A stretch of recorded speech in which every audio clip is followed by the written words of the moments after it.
Balincip sabi pa, balincip mobil, dan dilawan orang Cino. Sekali yawa dagi manang sudah itu 10 kali yawa melu.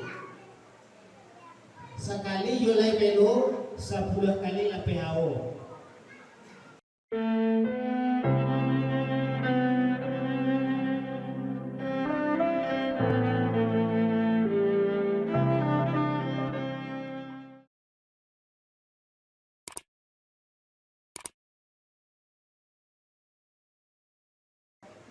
Bapak Ibu jamaah yang dimuliakan Allah, memang pada tahun ini Ramadan sedikit berbeda daripada tahun-tahun sebelumnya.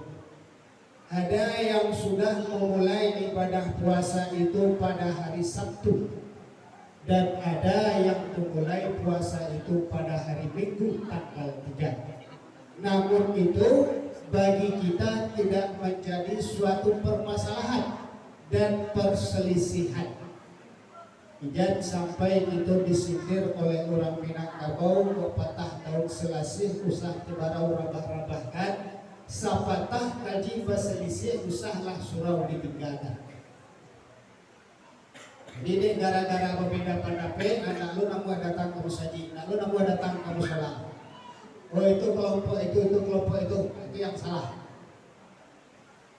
Jadi perbedaan itu kata Nabi merupakan rahmah. Perpecahan itu yang menjadi azabah. Berbeda pendapat itu biasa. Perpecahan itu yang akan mendatangkan azab bagi kita. Bapak Ibu jemaah yang dimuliakan oleh Allah, maka oleh sebab itu sebagai judul tausiah kita pada malam hari ini, jauhi olehmu 6 macam perbuatan yang akan menggugurkan amal ibadah, terutama sekali bagi kita yang melaksanakan ibadah puasa Ramadan. Nah, maka kata Nabi dalam hadis lain dikatakan sittatul asya atau bitul amal. Jauhi oleh kalian kata Rasulullah 6 macam perbuatan yang akan menggugurkan nilai-nilai ibadahku kepada Allah Subhanahu wa taala. Yang pertama kata Rasulullah itu tulul amal. Apa itu tulul amal? Kurang dan panjang angan-angan. Beda jo cita-cita. Kalau cito-cito ado usaha. Kalau panjang angan-angan tidak ado usaha. Apa contohnya panjang angan-angan? Kalau ini kok yang lebih canggihnya Bapak dan Ibu jemaah yang dimuliakan Allah, belincip. Belincip sabi Pak. Belincip mobil. Dan dilawan orang Cino. Sekali yawa dagi manang sudah itu 10 kali yawa melu. Sekali yulai melu 10 kali lapehao. Itu yang terjadi. Indah saja anak muda, bahkan nanti tua ikut 1 pantang 3. Itu judi Pak. Judi. Jadi semakin canggih duniaku, semakin canggih lu orang membuat aplikasi judi. Dan itu sengaja diberikan kepada kita untuk umat Nabi Muhammad Sallallahu Alaihi Wasallam, supaya umat Rasulullah jauh dari nilai-nilai tauhid. Itu sengaja diciptakan oleh orang-orang Pak Ibu. Sengaja supaya umat Rasulullah jauh daripada nilai-nilai keimanan. Sengaja diciptakan. Jadilah secara bernegara gitu gini kok, secara nasional yang selalu karena saya umat Islam. Ustaz-ustaz dituduh radikal. Sengaja diciptakan hal yang serupa itu. Tapi kalau orang lain yang berbuat, negara tenang-tenang saja. Itu yang terjadi. Tetapi banyak di antara kita umat Islam tidak menyadari. Apalagi terhadap anak-anak muda kita, generasi muda kita. Kalau dahulu ibu dan bapak jemaah yang dimuliakan Allah, bagi seorang wanita Minangkabau itu malunya keluar rumah kalau sekiranya indah maka itu kita malu bagi perempuan atau perempuan sekurang-kurangnya perempuan. Kalau kini kok indah malunya walaupun batalanjang keluar rumah, tak malu. Kalau dahulu keluar rumah malu, indah pakai panuki kapalo. Maka itu dahulu ibu dan bapak jemaah yang dimuliakan Allah. Bila Ustaz dulu.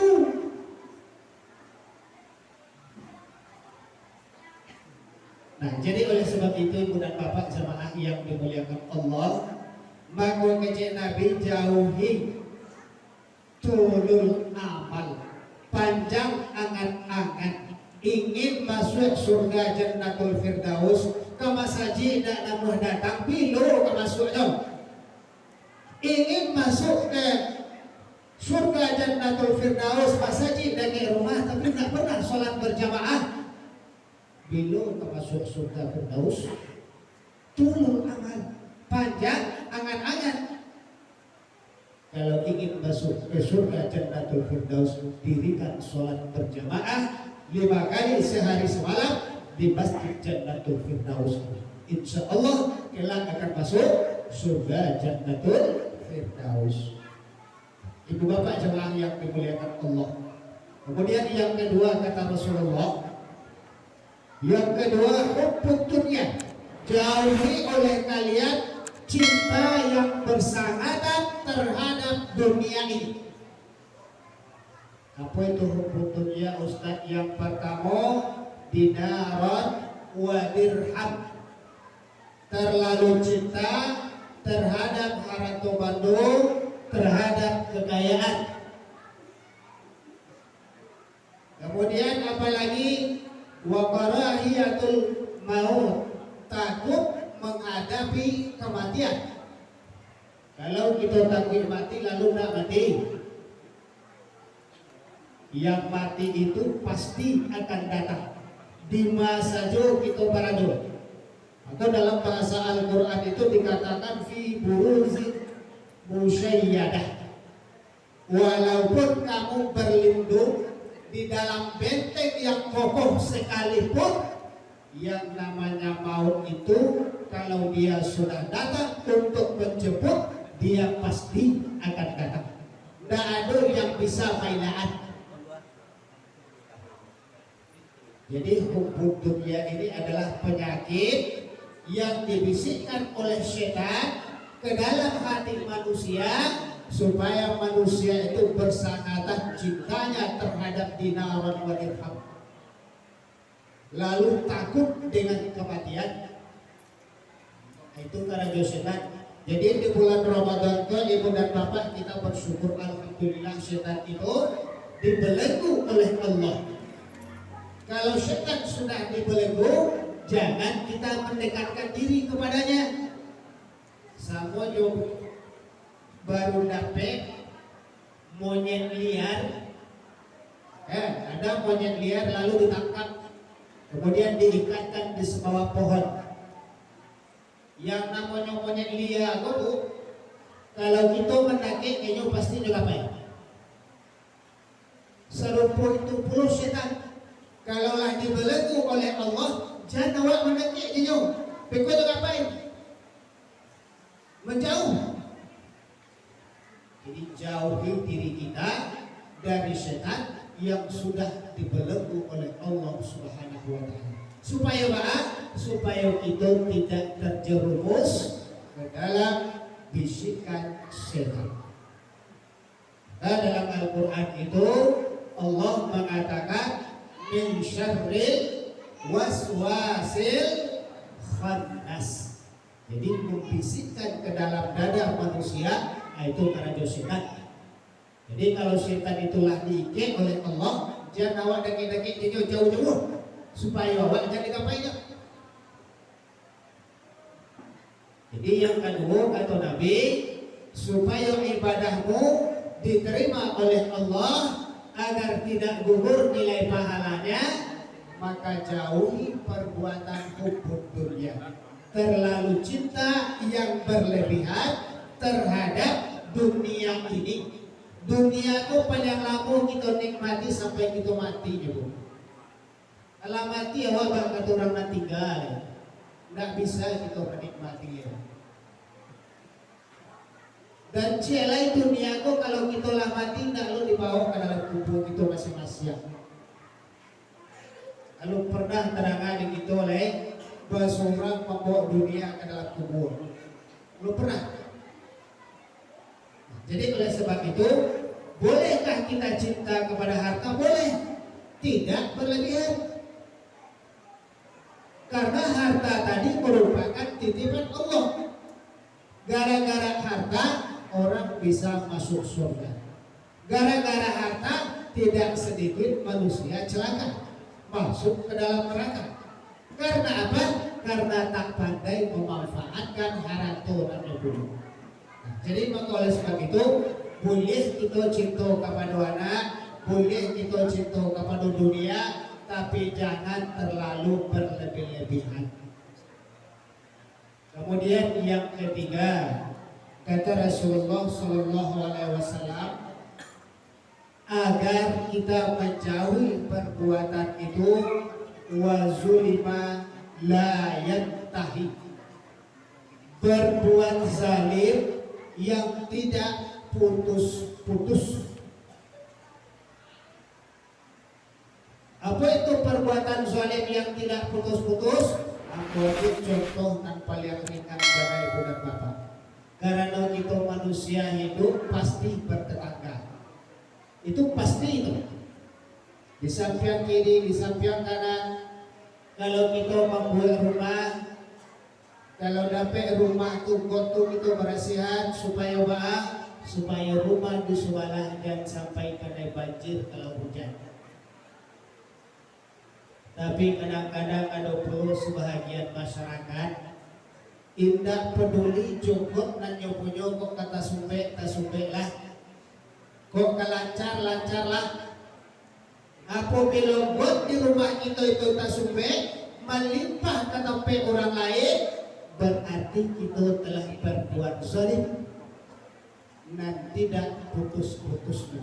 Dek gara-gara buat kita tak sumpek tanya ayo orang sumalah. Itu contoh yang paling ringan. Atau mungkin di bungku rumah kita, kebetulan kita tinggal di tepi jalan, lalu ada batu gadang, yang batu gadang pun terletak di tengah jalan. Padahal rumah kita nakik di situ. Itu pandian saja batu tu. Sehingga setiap orang lewat di sini ada donat tajatuh, donat tajelapat segala macam. Selama kita membiarkan batu yang terletak di jalan tadi, berarti kita sudah berbuat zalim yang tidak putus-putusnya. Maka percuma saja kita beribadah kepada Allah, ibadah kita gugur, tidak diterima oleh Allah Subhanahu wa Ta'ala. Sebelum batu tadi kita angkat keluar, kita buang. Nah, ibu bapak jemaah yang dimuliakan Allah, maka oleh sebab itu di dalam hidup ini dengan tetangga, dengan orang lain kita tidak akan pernah terpisah. Di masa saja kita tinggal, pasti kita hidup bermasyarakat, pasti kita hidup bertetangga. Maka hati-hati kita dalam hidup ini. Apakah di sekitar rumah kita atau di depan rumah kita yang rasanya akan ada untuk mencelakakan orang lain, jangan sampai kita biarkan. Kita angkat keluar, kita hindarkan supaya orang selamat. Kemudian yang keempat kata Nabi, al-istighalu bi'uyubin nas, orang nak suka membicarakan aib orang lain. Jadi orang nak suka bagujiak tuh ibu dan bapak. Mudah-mudahan di sekolah lain ada, di tempat lain banyak. Kalau di kampung kamu banyak tuh orang-orang bagujiak tuh. Mudah-mudahan di sekolah lain ada. Barangkali mungkin ada juga cie-cie. Kalau di kampung cie-cie itu kan banyak tuh. Jadi menceritakan aib orang lain, kata Allah dalam Al-Quran, samo joinyo memakan daging saudaranya yang sudah mati. Itu bahayanya. Jadi makanya tadi di dalam hadis yang kita sampaikan, walisanuka 'anil kadhibi wal ma'asib. Puasakan dirimu dari berbicara yang mengandung unsur-unsur ghibah. Ghibah itu bagunjian, mencari tuan orang lain, itu dilarang. Kalau masih kita melakukan hal yang serupa itu, percuma kita berpuasa. Apa yang kita dapat dalam seharian itu? Yang kita dapat hanya rasa haus dan lapar dan capek. Nilai pahalanya tidak ada, puasa kita ditolak oleh Allah Subhanahu wa taala. Maka jauhi perbuatan ghibah, menceritakan aib orang lain. Yang kadang-kadang bersumpah demi cahaya lampu. Ada yang bersumpah seperti itu. Kemudian yang berikutnya yang kelima kata Rasulullah SAW, wa qillatul haya, sedikit rasa malu. Ini mulai banyak wajah di masyarakat itu, terutama sekali di Minangkabau. Kalau dahulu di Minangkabau itu orang masyarakat Minangkabau kok ada rasu jo pareso, tahu jo eriak dengan getiak. Kok rasu dibawa naik, pareso dibawa turun. Ada rasu saino, rasu samalu. Yang kini kok tak ada lain. Ala jauh nilai-nilai yang serupa itu di dalam masyarakat itu, masyarakat Minangkabau. Rasa malu mulai kurang. Nggak ada le rasa malu Tuhan. Itu yang lah jauh. Jadi wakilatul hayat, orang nak memiliki sedikit rasa malu, tidak ada rasa malu lain. Baik malu kepada dirinya sendiri, malu kepada keluarganya, malu kepada tetangganya, apalagi malu kepada Allah Subhanahu wa taala. Jadi orang kalau tidak ada rasa malu lain, maka kata Rasulullah SAW, amal ibadahnya gugur dan tidak diterima oleh Allah Subhanahu wa taala. Kemudian yang terakhir kata Nabi, wa qaswatul qulub, orang yang memiliki hati nan kasih. Jadi hatiku ibu dan bapak adalah sumber segala-galanya terhadap diri manusia. Jadi hatimu segala-galanya. Konan kanai biasanya hati, konan sakit hati, konan bahagia hati, dan sedih hati. Jadi hati itu merupakan sumber segala-galanya bagi manusia. Nah, maka oleh sebab itu, agar hati kita tidak kesat, apa kuncinya? Yang pertama, perbanyak sujud kepada Allah Subhanahu wa taala. Kemudian perbaiki wudhu kita. Agar apa? Agar hati tadi tidak kesat. Perbaiki wudhu kita, perbanyak sujud kepada Allah, perbanyak zikir kepada Allah Subhanahu wa taala. Insya Allah hati-hati nan galau akan hilang, hati-hati nan berusuh dan akan hilang, hati-hati nan sampai akan hilang. Sehingga kalau hati kita sudah baik, maka kita hidup dengan tetangga kita masing-masing akan merasa nyaman dan indah rasanya kita hidup.